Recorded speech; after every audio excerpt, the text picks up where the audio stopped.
ACDC is a rock band from Australia which was founded by two brothers, Malcom and Angus Young, in 1973.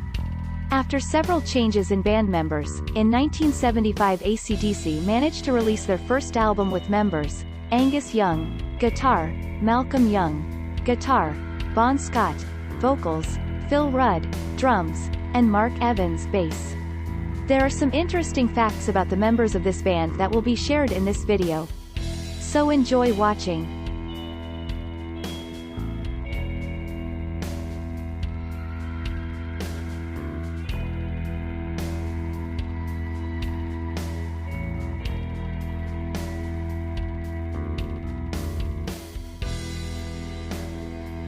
The only band ACDC has ever asked to perform an encore with them is Cheap Trick. On December 18, 1977, the band performed their debut show together in Greensboro, North Carolina. The band would continue to play music together over the years in a cordial relationship. Atlantic Records executive Phil Carson was the only other musician invited to play with ACDC. The two of them collaborated on a cover of Little Richard's Lucille on January 25, 1981, in Brussels.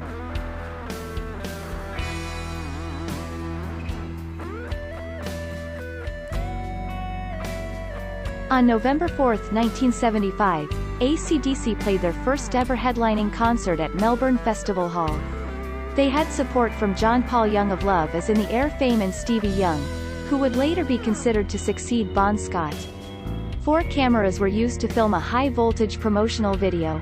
The film included cheers from George Harrison's concert for Bangladesh.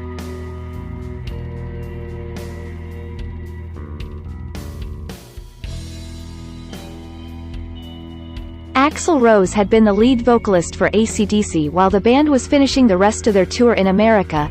This was because their lead vocalist, Brian Johnson, couldn't continue the rest of the tour due to hearing problems.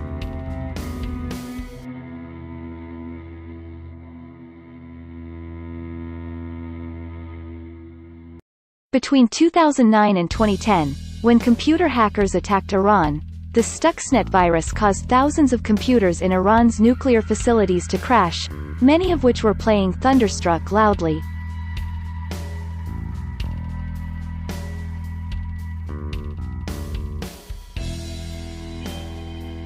Brian Johnson was the original singer for the Australian band The Velvet Underground, with which Malcom Young performed prior to the formation of ACDC.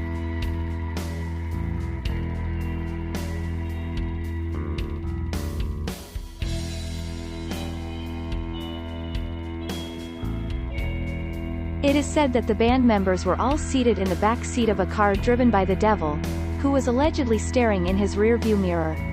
Even in Staten Island, New York, a photo shoot was held when the band was seen hitching. The record company ultimately rejected the proposal and chose to use a photo of Angus with towering horns and a demonic tail from the Powerage photo session.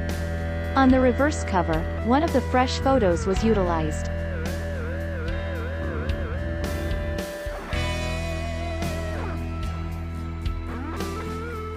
Brian Johnson sang Whole Lotta Rosie, Highway to Hell, and Ike and Tina Turner's Nutbush City Limits at his first audition.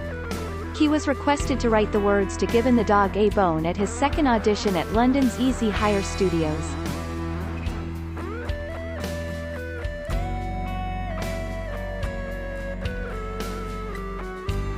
Bon arrived late to the band's debut performance at Hammersmith Odeon in November 1976 after taking the tube there. A roadie had been dispatched by the band's manager, Michael Browning, to take a photo of the band's name in lights. After processing, the picture showed Bon Scott ascending the steps while carrying his suitcase on his shoulder.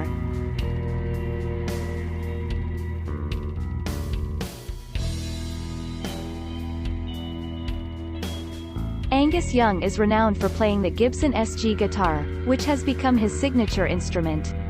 The SG guitar neck is the only one he can easily fit his hands around, which is the cause.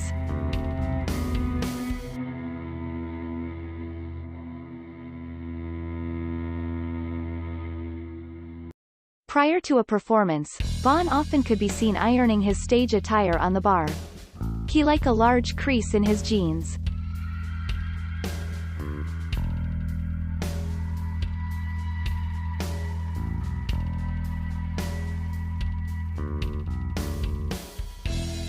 Bon would use Scotch tape to secure his fringe after a shower to prevent it from excessively curling up.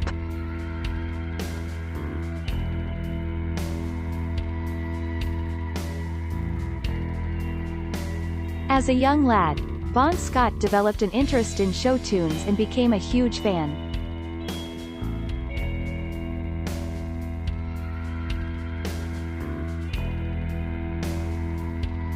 Angus' wife Ellen allegedly revealed to a fan who was riding the same train as her and Angus between shows that the band once entered the recording studio while working on the Razor's Edge and found backing vocals where none had been recorded.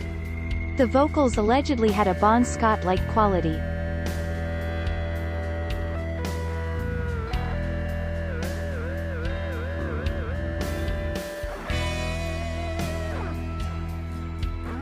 Bon Scott always sent out Christmas cards, but in 1979, he didn't pay enough postage, which caused many of them to arrive after he had passed away on February 19, 1980.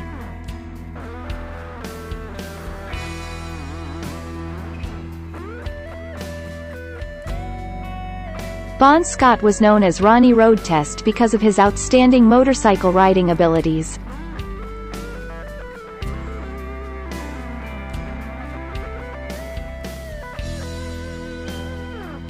To coincide with the debut of Ballbreaker, Marvel Comics planned to publish a unique comic book, the artwork for which made use of several pictures from the film. According to the plot, Bon was in hell.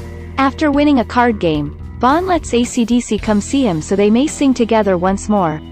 Given that Ballbreaker was Brian's 7th record with the band, it seems improbable that the group would permit such a plot. The alleged comic book was never produced since Marvel soon underwent a restructuring.